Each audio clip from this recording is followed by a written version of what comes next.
Hai, Assalamualaikum. Biasanya kalau sambut birthday, mesti beli kek kan? Apa kata, kali ni kita sambut dengan brownies tower. Jomlah kita cuba buat brownies tower yang sangat mudah ni. Resepi ni versi bajet, tapi rasanya sangat premium. Jom sahabat, dah tak sabar saya nak rasa. Bismillahirrahmanirrahim. Sedapnya. Brownies ni saya buat tak manis sangat. Okay, sebab apa? Sebab nak drizzle dengan Nutella. Jadi Nutella pun dah manis. Okay, jadi base tu jangan buat manis Okay, Nutella tu dah manis. Okay, so kombinasi ni memang sangat-sangat sedap.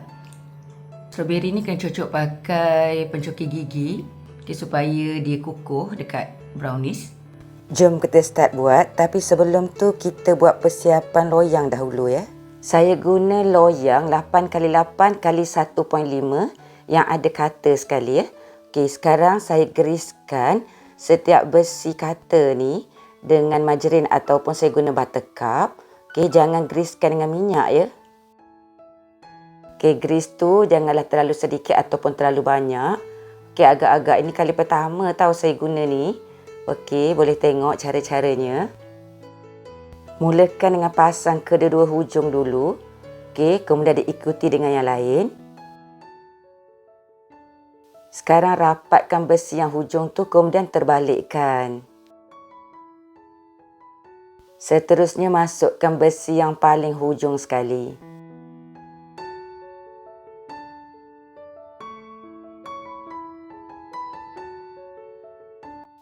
Kemudian dah boleh susun besi yang lain. Mudah ya kita guna loyang yang siap ada cutter. Nanti tak payahlah nak potong brownies tu nanti. Okey, dah siap dah pasang cutter. Sekarang saya oleskan buttercup pada loyang. Kemudian letakkan baking paper.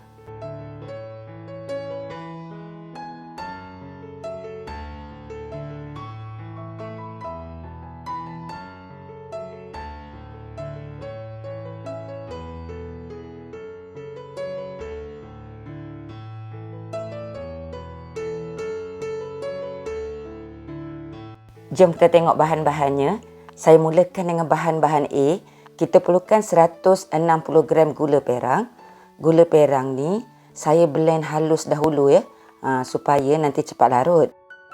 Seterusnya 2 biji telur grade A. Tips penting kat sini mesti guna telur yang fresh. Maksud fresh kat sini bila kita pecahkan telur, kuning telur tu tak pecah. Telur fresh ni penting supaya brownies nanti naik cantik je. Satu lagi, mesti pecahkan telur dalam bekas dahulu ya. Kemudian tengok dahulu. Kuning telur tu mesti keluarnya sebiji-sebiji dan tak pecah. Saya buangkan dahulu pusat telur ni. Okay, ini nak elakkan daripada bau hanyir.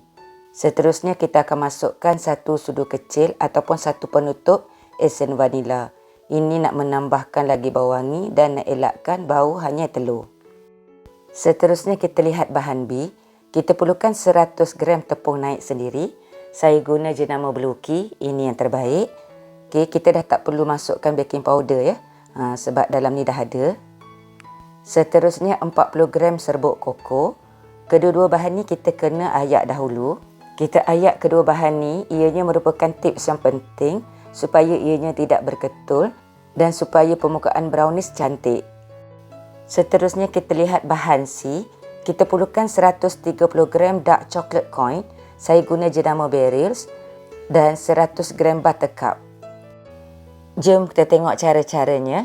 Mula-mula kita akan masukkan gula perang, telur dan juga esen vanila. Okey, whisk dahulu sehingga kesemua bahan ini larut. Okey, terutama sekali gula ya. Okey, pastikan gula ni hancur dan larut sepenuhnya. Okey, ni tips penting.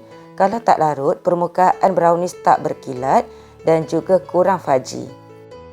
Kenapa saya blend halus dahulu gula perang tu?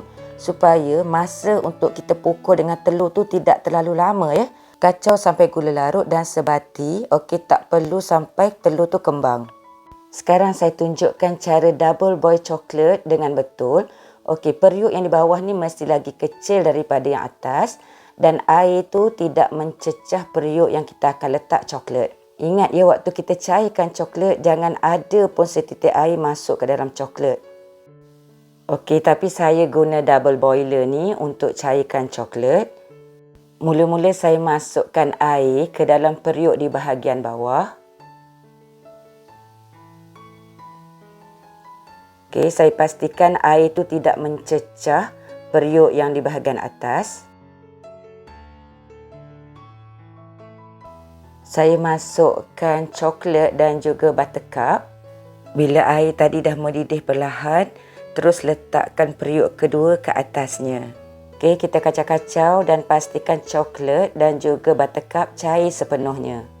Lepas tu angkat dan lap bahagian bawah periuk. Semasa coklat tadi masih panas, terus sahaja masukkan ke dalam adunan telur tadi dan cepat-cepat kacau ya. Okey, ini untuk dapatkan kedutan pada brownies. Okey, mesti guna coklat yang masih panas. Bila kita guna kaedah double boil, coklat tu tak cukup panas untuk masakkan telur ya. Suhu tu sekadar cukup untuk cairkan coklat sahaja. Jadi lepas tuangkan coklat panas dalam adunan telur, terus gaulkan sebati. Okey, telur tak jadi scramble pun, jangan risau.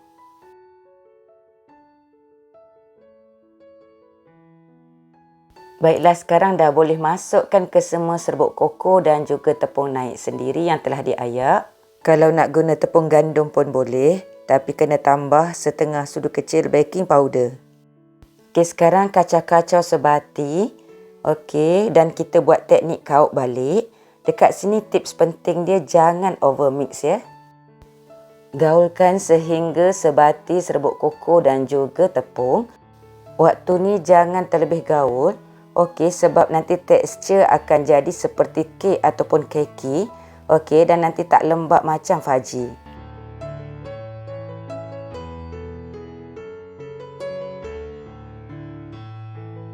Sekarang dah boleh tuangkan adunan ke dalam loyang. Okey, tips penting kat sini, kita tuangkan tinggi-tinggi macam ini. Ini penting untuk buang gelembung udara yang besar. Okey, masa adunan tu jatuh ke dalam loyang, gelembung udara yang besar tu lebih mudah pecah. Jadi hasilnya brownies lebih padat dan fudgy. Bila kurang gelembung udara, okey, maka kuranglah lubang-lubang besar pada brownies selepas dibakar. Jadi potongan brownies akan jadi lebih cantik. Selepas tu ratakan brownies. Okey, dan hentak-hentakkan sedikit ya. Sekarang dah boleh letak cutter. Okey, teknik untuk angkat cutter, pegang kedua-dua hujung. Okey, supaya tak jatuh terburai nanti ya. Lepas tu tekan ke atas adunan. Bagusnya kita guna loyang yang ada cutter ni. Sebab cutter besi ni dia mengalirkan haba. Okey, jadi setiap keping brownies tu akan masak sekata. Lepas siap masak nanti, tunggu sejuk. Kemudian buka cutter. Okey, dan brownies kita dah siap dipotong. Hasilnya potongan sama besar dan cantik. Tadi saya telah pun panaskan oven pada suhu 150 darjah Celsius selama 10 minit. Ingat ya, lepas kita siapkan adunan tu, kita terus bakar.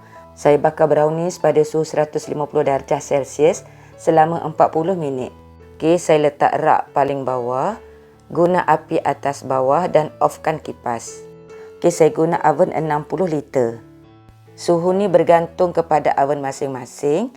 Dan kita kena guna oven thermometer ya. Itu lebih tepat. Selepas 40 minit, saya offkan switch oven dan saya renggangkan pintu oven. Biarkan brownies duduk dalam oven tu lebih kurang 10 minit. Ini adalah juga tips untuk dapatkan kedutan pada brownies. Nak cek brownies kita dah masak ke belum? Brownies ni renggang daripada tepi loyang. Untuk fudgy brownies, bila kita cucuk dengan lidi, ada soft crumb sedikit lekat pada lidi. Okey, itu dah masak betul. Elakkan dari bakar sampai lidi jadi licin dan bersih ya. Ini maksudnya terlebih masak. Okey, sekarang dah boleh keluarkan baking paper daripada brownies. Pastikan brownies betul-betul sejuk dahulu ya. Dah boleh keluarkan cutter satu persatu. Keluarkan cutter ni perlahan-lahan ya. Tekan-tekan sedikit, okey, sampai bawah bagi putus.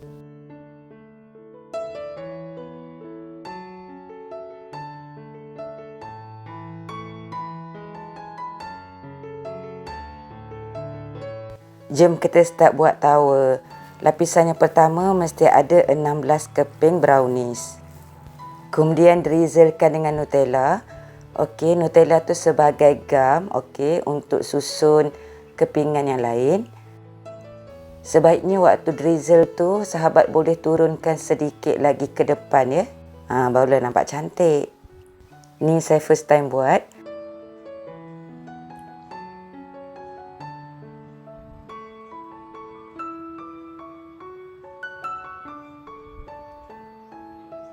Untuk lapisan yang kedua, saya susun 10 keping brownies.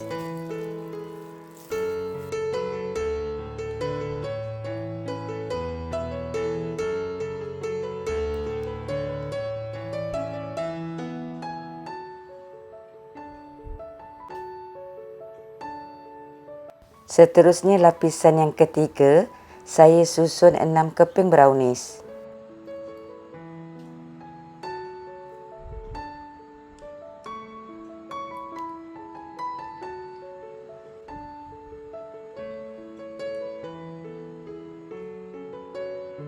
Lapisan yang keempat, saya susun 3 keping brownies. Dan lapisan yang terakhir, saya letak 1 keping brownies dan drizzlekan juga dengan Nutella. Sekarang dah boleh hias dengan buah strawberry dan juga coklat. Nak hias ni ikut kreativiti masing-masing. Sahabat boleh buat lagi cantik daripada saya. Masa ni saya kejar masa sikit sebab ada urusan. Jadi ini je lah yang dapat saya hiaskan. Kepada sahabat semua, jangan lupa cuba resepi yang sangat best ni. Bolehlah buat untuk sambut hari jadi ataupun dalam sebarang majlis seperti majlis bertunang ke ataupun perkahwinan, dan sahabat boleh jadikan sebagai idea jualan nanti.